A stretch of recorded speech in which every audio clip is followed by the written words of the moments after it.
and the war. We have President Trump's rhetoric.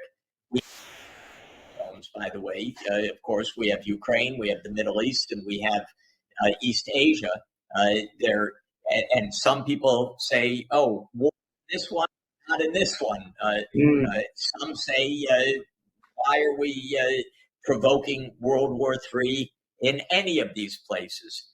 Donald Trump has talked about that he doesn't want war with China, that the two countries could solve problems together. Well, if such rhetoric is actually turned into action and addresses what President Putin accurately stated in that clip.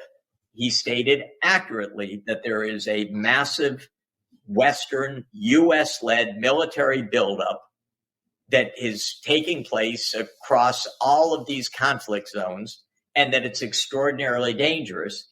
If President Trump aims to wind this down, my own view is give him 3 Nobel Peace Prizes, one for ending the Ukraine war, one for ending the violence in the Middle East, and one for ending the potential utter disaster in East Asia, if he does it.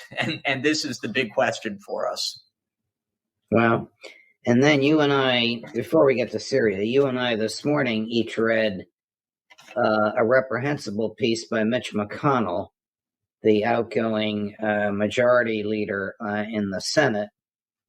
It sounded like John McCain on steroids. And I think that view that America must continue its hegemony, that America must dominate, I fear that view is shared by more than half the Republican senators, well more than half. Yes, so the key word in this piece, which people can download from Foreign Affairs magazine because it's made, I think, openly available for everybody, is primacy. Right. Mitch McConnell says is we need U.S. primacy.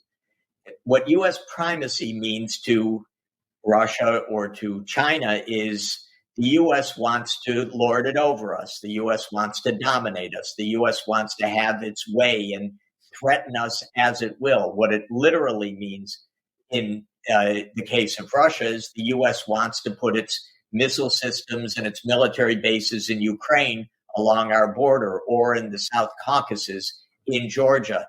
And in fact, do whatever the U.S. wants. That's what primacy means from the Russian point of view. It's, of course, a matter of core national security for Russia to reject such a world that Mitch McConnell is calling for.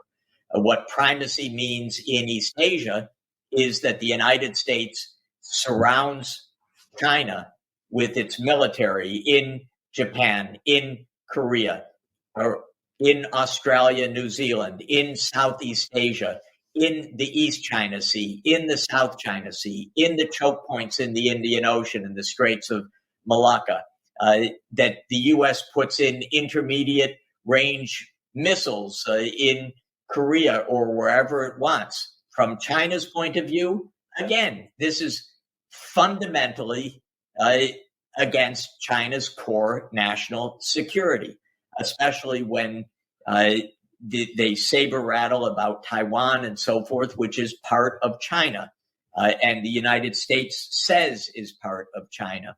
So when Mitch McConnell talks about primacy, we have to understand from the point of view of the other parties, they see this as dire and direct threat to their core national security.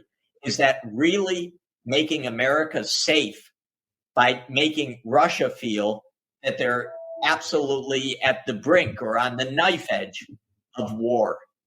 Does it really make the American people safe when China feels that the United States is threatening China's core national security? Of course it doesn't.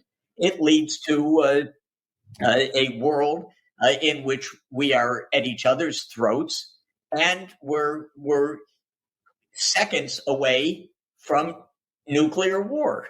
And as we've talked about, the doomsday clock of the Bulletin of Atomic Scientists puts us at 90 seconds to nuclear Armageddon.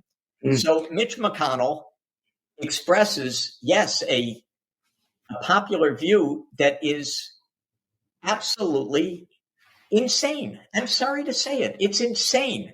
It is a view that says we're going to act in a way which is going to put us to the very brink of nuclear war. Why would any U.S. politician say such a stupid thing?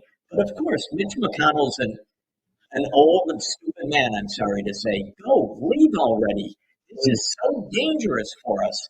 And to see this after 30 years of this kind of claim of U.S. primacy that has gotten us into nonstop wars in Afghanistan, in Syria, in Libya, in Iraq, in Ukraine, that is leading to massive arms buildups